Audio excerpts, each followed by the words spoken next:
welcome back. Here we are now. Just math, y'all. Because that's the only thing I'm good at. It's just math. That's all I can do, y'all.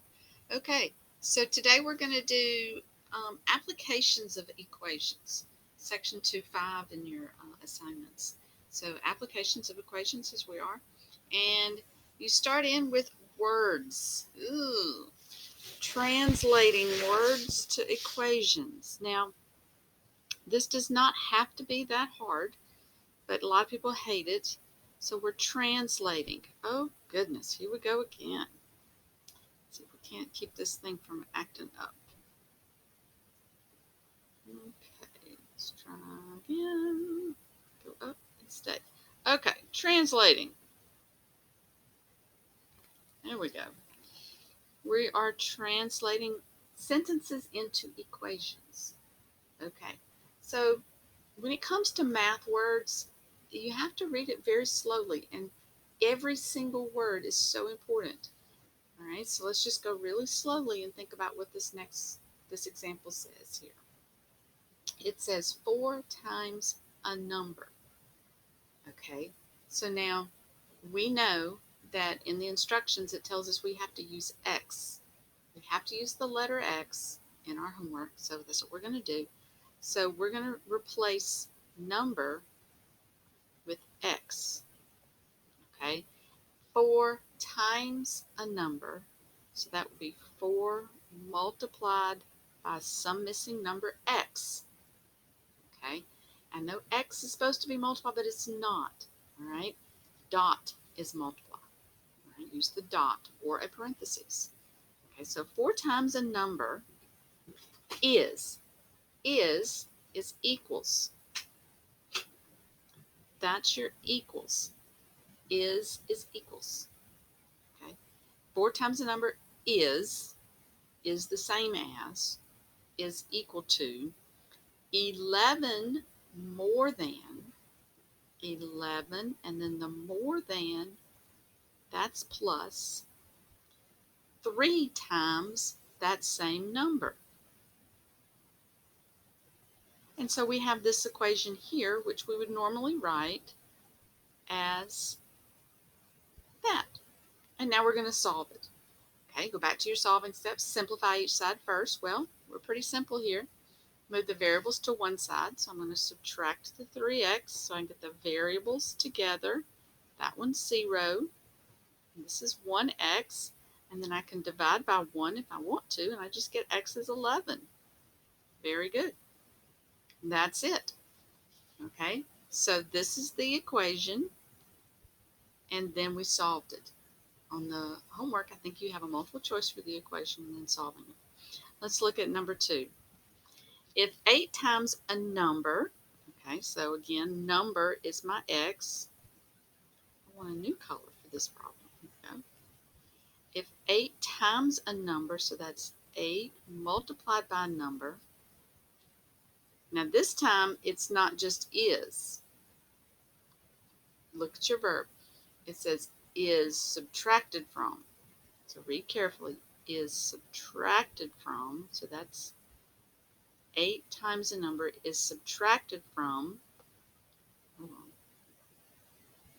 9 times that same number. The result is, there's my equals, -5. Now we've got an issue here with this subtracted from. Okay, subtracted from requires a flip around.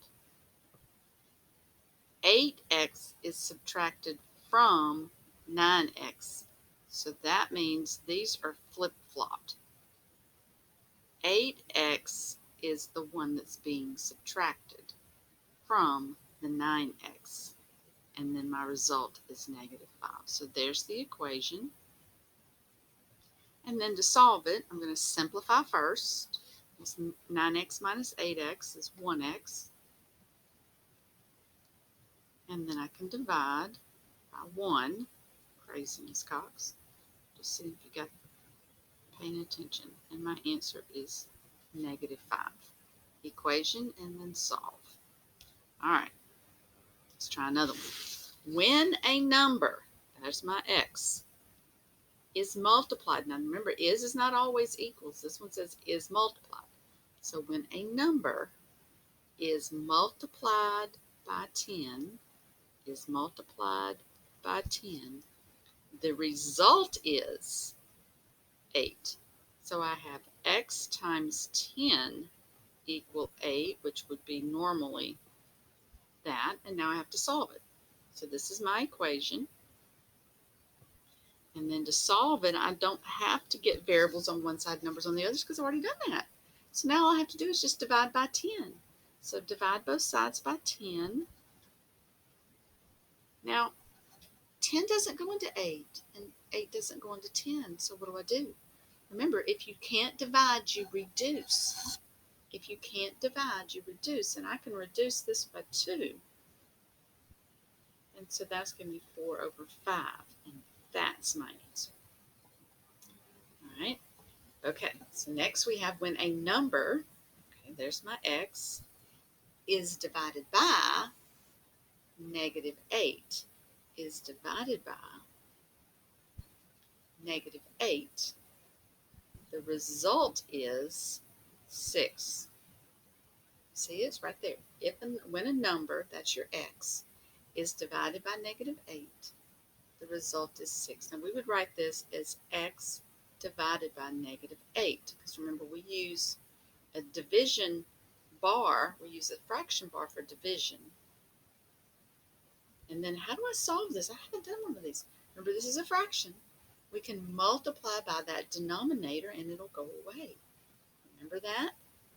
If I multiply both sides by negative 8 over 1, this cancels out. And I just have x. And then negative 6 times negative 8 is positive 48.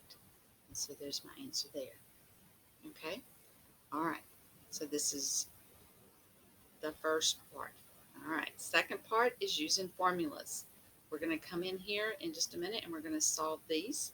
Go ahead if you want to, stop the video, copy these problems down, and then we'll come back in the next video and finish them up. It's just math, y'all.